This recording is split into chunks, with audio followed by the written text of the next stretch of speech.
வணக்கம் மக்களே. இன்னைக்கு விநாயகர் சதுர்த்தி. எல்லாருக்கும் விநாயகர் சதுர்த்தி வாழ்த்துக்கள்.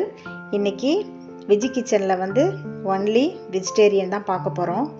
கடைக்கு போயிட்டு விநாயகர்லாம் வாங்கிட்டு வந்தோம். இன்னைக்கு வீட்டில் ரைஸ் வச்சாச்சு, சாம்பாரும் ரெடி பண்ணிட்டேன். இப்போ கொழுக்கட்டைக்கு மாவு மிக்சிலே அரைச்சிட்டேன். மிக்சியில் அரைச்சி சலிச்சிட்டு அதுக்கப்புறம் வானல் வச்சு அந்த மாவை நல்லா வறுத்துக்கணும். சூடாக ரொம்ப கலர் வர்ற மாதிரி வறுக்கக்கூடாது, கொஞ்சம் சூடு பதம் இருந்தால் போதும். வறுத்துக்கிட்டு ஒரு பாத்திரத்தில் நான் கொட்டி வச்சுட்டேன். அதுக்கு கொழுக்கட்டைக்கு தேவையானது கடலைப்பருப்பு, வெல்லம், தேங்காய் எல்லாத்தையும் தனித்தனியாக எடுத்து வச்சுருக்கேன். இப்போ தண்ணி ஊற்றி கொஞ்சம் கொஞ்சமாக பிசையணும். சுடு தண்ணியை கொஞ்சம் ஆற வச்சு தான் பிசையணும். ஏற்கனவே சூடு பண்ணிட்டோம் மாவை, இப்போ பிசைஞ்சு வச்சுக்கிட்டோம். அப்புறம் பூரிக்கட்டையில் நம்ம பிளாஸ்டிக் பேப்பரை வச்சு சப்பாத்தி மாதிரி செஞ்சு அந்த அச்சில் வச்சு அந்த பூரணத்தை எடுத்து வைக்கணும்.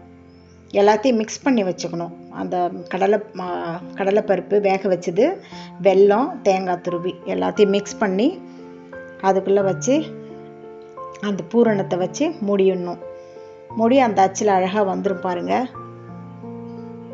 ரொம்ப சாஃப்டாக இருக்கும். இப்போ வீட்லேயே அரைச்சது, கடையில் வாங்கலை மாவு.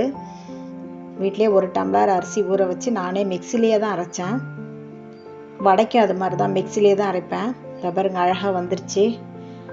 இப்போ இட்லி குண்டான வச்சு வேக வச்சுக்கலாம். அப்புறம் ஒன்று ஒன்றா வைக்கும்போது ஒன்று ஒன்றா வைக்கணும், புடாமல்.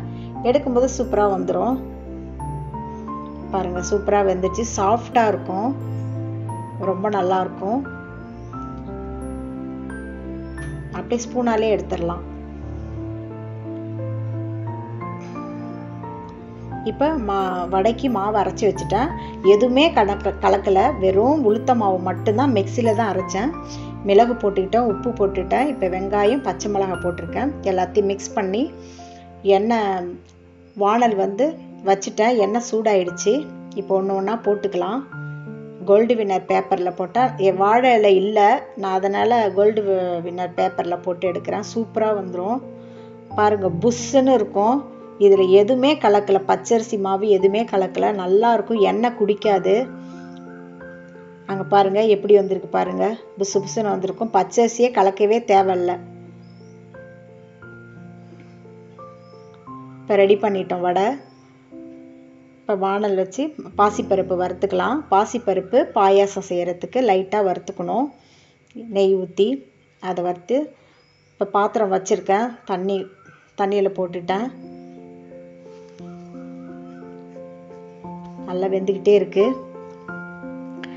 அதுக்கப்புறம் வெல்லம் போட்டுக்கிட்டேன்.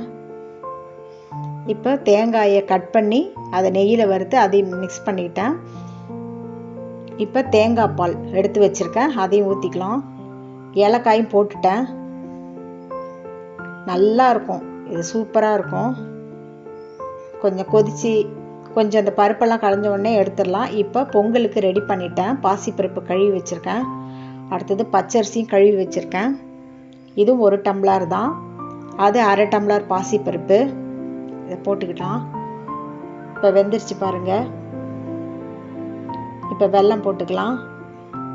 முந்திரி பருப்பு, திராட்சை எல்லாம் இதில் போட்டு வறுத்து அதில் நெய்யோடு போட்டுக்கலாம்.